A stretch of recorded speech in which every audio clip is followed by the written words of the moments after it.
মাটিতে।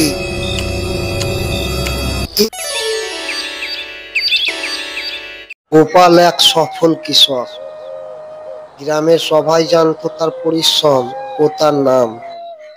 আর মিলা, সে ছিল অপ্সরার মতো সুন্দরী, কিন্তু কেউ জানতো না এই সৌন্দর্যের আড়ালে লুকিয়ে আছে এক ভয়ঙ্কর রহস্য।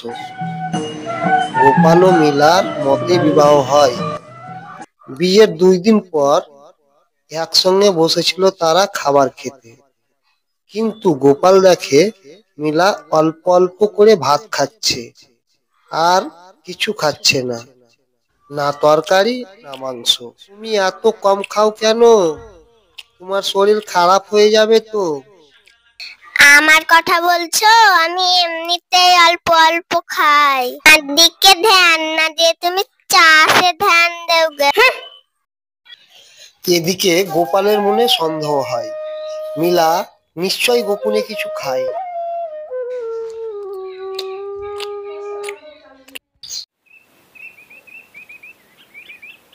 এক রাতে সে ঘুম ভেঙে দেখে মিলা চুপি চুপি ঘর ছাড়ছে।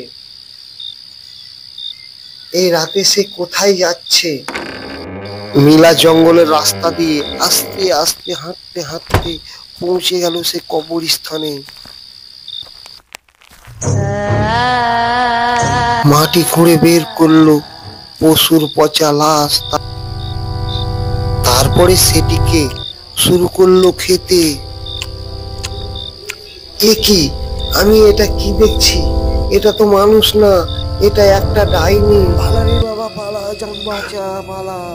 বলাই ভয়ে পাগলের মতো দৌড়াতে লাগলো, কিন্তু বেলা পেছন থেকে মুচকি হেসে উঠলো।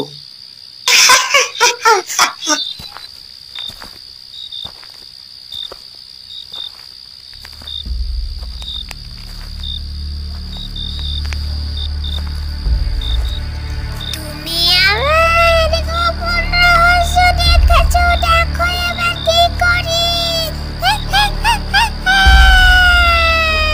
আমি অনেক দিন টাকা রক্ত খাইনি। না না, আমি কিছু দেখিনি, আমি কিছু দেখিনি। আমাকে মেরে দাও। মানুষ থেকে পশু হয়ে গেল গোপাল। পথে পথে ঘুরে বেড়ায়, কেউ খাবার দেয় না, কেউ ভালোবাসে না।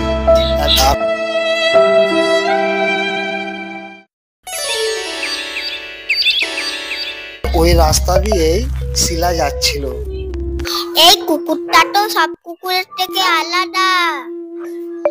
এই কুকুরটাকে তো মানুষ মানুষ লাগছে। কি ভাবছি তো, তোকে আমি চিনে ফেলেছি, তুই একটা মানুষ। গোপালের মনে চিন্তা লাগে, এই মহিলাটা কে? আমাকে কিভাবে চিনতে পারলো সে? আর আমি এমনিতেই তো একা, কেউ তো আমাকে চিনতে পেরেছে। যাই দেখি কিছু যদি খাবার টাবার পাই। তুই আয় আমার সঙ্গে আমার বাড়ি চ।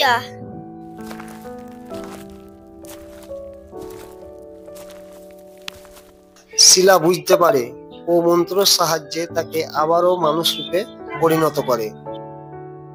হ্যাঁ হ্যাঁ, কি আশ্চর্য, আবার আমি মানুষ রূপে পরিণত হলাম। কে কে কে তুমি? আমাকে আবার মানুষ রূপে তুমি পরিণত করলে? আমি মিলাকে চিনি, সে অন্ধকার জাদুর পথে আছে। নাও এই জলটা তার উপরে ফেলো, সে সঙ্গে সঙ্গে ঘোড়াতে পরিণত হবে।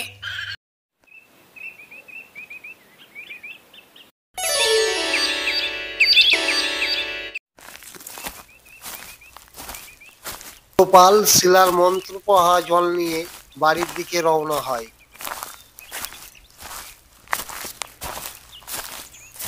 কি আবার তুমি মানুষ রূপে পরিণত হয়েছো?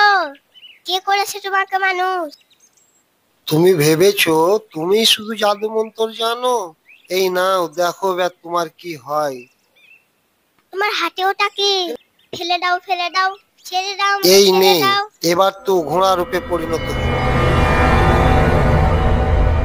আর এভাবেই মন্ত্র পড়া জল দিয়ে ঘোড়াতে পরিণত করে।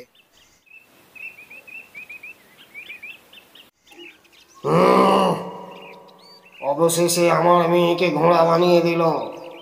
এইটা শিলার কাজ। তবে আমি বেঁচে থাকতে আমার মেয়েকে ঘোড়া বানতে দেব না। আমি যাব, আগে ওই জামাইটাকে আমি মারবো, তারপরে শিলার ব্যবস্থা নেব।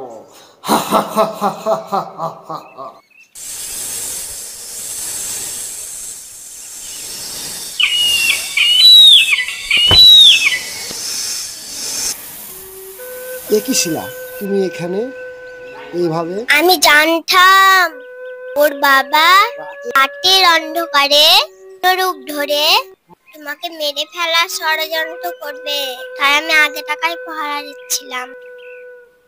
ওটাকে মেরেও দিলাম। এখন তুমি মুক্ত, আর কোনো ভয় নেই। অবশেষে গোপাল ও শিলার বিবাহ হয় ও দুজনাই সুখে ঘর সংসার করা শুরু করে।